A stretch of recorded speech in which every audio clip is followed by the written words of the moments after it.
Heyo, what's going on, guys? This is Mark Reed here, and welcome to part 2 of my Geogan Rising Brawler pack review, as for some reason my phone decided that it was about time to cap off the recording limit, and I now have to do a very awkward part 2 to this video. So without further ado, let's just get right into the last couple comparisons of that I was going to do on that last video until I decided to leak that little bit of news at the end of that last video. And if you don't know what that bit of news is, go back to that part 1. Go back to that. I will have a link to part 1 and part 2. Both linked in the comments of in the comment section of both these videos. So do look out for that. And again, I highly recommend you watch part 1 and go towards the end, as I do leak a pretty exciting bit of news that I've been meaning to leak. What was it? Like way a few months ago, but due to certain circumstances, I decided to hold back onto that news, hold back on it until now. So go back to part 1, watch that news. It's definitely something that I know the majority of you are gonna really get excited for. But anyway, let's move on to the comparisons. So for our next comparisons, we are doing the core Bakugan in the Brawler pack. So again, make sure to watch part 1 to get the full sort of review, the majority of the review. But for comparison, here with Drago, we're going to compare him to his Ultra form. So there you go. And, oh god, why is the core so large relatively to the Ultra? But there you go. So there you have the two designs together. And again, for the 3rd season of the Bakugan Reboot series, I think this is the best Dragonoid we've gotten thus far. I know it's only Season 3, but I gotta be honest, this is the best Dragonoid design, standard Dragonoid design, not evolution, just the base Dragonoid design that we've gotten for Geogan Rising. There is one that I like more than this design, but I'm gonna save that until I do that review. And if you're wondering what it is, it's Geoforce Dragonoid. That Dragonoid is probably my favorite design. And I don't even have the product in hand yet, and I can already say it's really good from what I've seen from pictures. But let's hope that it's just as good in pictures as it is physically once I actually get the product. But anyway, so there you have those two together, and they are very nice.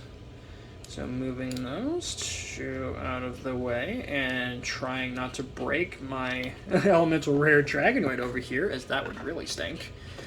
Let's move you out of the way, sir.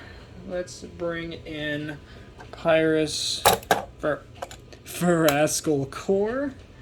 And for next comparison, I'm going to compare her with her Ultra, if Dragonoid would actually cooperate. There we go, thank you. So I'm just going to put you over there for now. So where is Farascal Ultra? There you are. Oh my god, you actually opened up on the card off to my left here. That's kind of interesting. But there you go, because usually she just kind of flops over. But there you go. There you have the two designs. And both of them are really cute. Except the Ultra is just kind of derpy looking with how it has tiny T-Rex hands, the huge tail, big head, and then the awkward legs. And she's sitting on her ankles, which is weird too. So, ouch. But still, it definitely works, I guess. And the core version is definitely a whole lot cuter. So, definitely like the core version a whole lot more. Just because of, one, it has a quality control issue with the spring, doesn't exactly push the head up all the way like it should be, but that kind of makes its head flop over to the side in this cute little kind of inquisitive look to it, but I think that makes it look that much cuter, so I really can't complain. And for our last comparison, and to cap off part 2 of this review, and, oh god, I was gonna, you know what? Never mind. I was going to link another piece of news for you guys, but you know what? I'm going to hold on to that, actually. I'm going to hold on to that. So, because I don't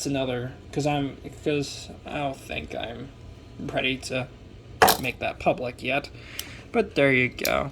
Here we have Pt.2 here, And you know what? Since we don't have Ultra Pinsataro for comparison, I guess the only one I'm going to really compare it to is Scorpios, because technically Scorpios is Pinsataro, Pinsataro is Scorpios, kinda. Yeah, it's just very, very interesting. And actually, for comparison, you know what? I might actually bring in my Ventus Simoga from our Alliance because of just sort of the similarities with how both of them close up. So actually, for our first comparison, sort of a weird crossover comparison, this one, we got our Scorpios right here. So you can see how our two reboot series Scorpions look together. And both of them are not bad Scorpions, but obviously Scorpios is definitely more convincing of a Scorpion than Pinsataro, who looks somewhat like a Scorpion on the bottom and on the tail. But what the heck were they thinking with the arms? They look so stupid, but nah, I guess it kind of works. I guess it kind of looks like his claws are splayed open, like ready to catch somebody that's falling from the sky or something, is what it looks like. So, that, or it looks like he just has two, like, leaf fans for hands. Very, very interesting design they decided to go with on that one. But, anyhow, for our last comparison of this review, my god, my recording studio is a mess right now. Somewhat. If you want to call it a recording studio, even though it's literally just my bedroom, and this is my desk that I record these on. For those who may or may not know, if you haven't seen my house tour video, which, by the way, you all should check that out. Here we have Simoga right there. And as you guys can see, there are some similarities. And I'll show you guys a little bit more of that similarity when we actually get to... because I'm actually going to show a rare bit of footage on this channel. And that is actually how to close this one. So, as you guys can see, you kind of fold these in. And with Simoga, you fold these in. And then what you do is you fold this bit in, fold that bit in. Well, actually, you fold this bit out, and you fold this bit in, and that kind of holds the tail in. And then you kind of just close up one side and close up the other. And as you can see, both of the pincers kind of close up to form like this little sort of cross-hatching design it has on the top.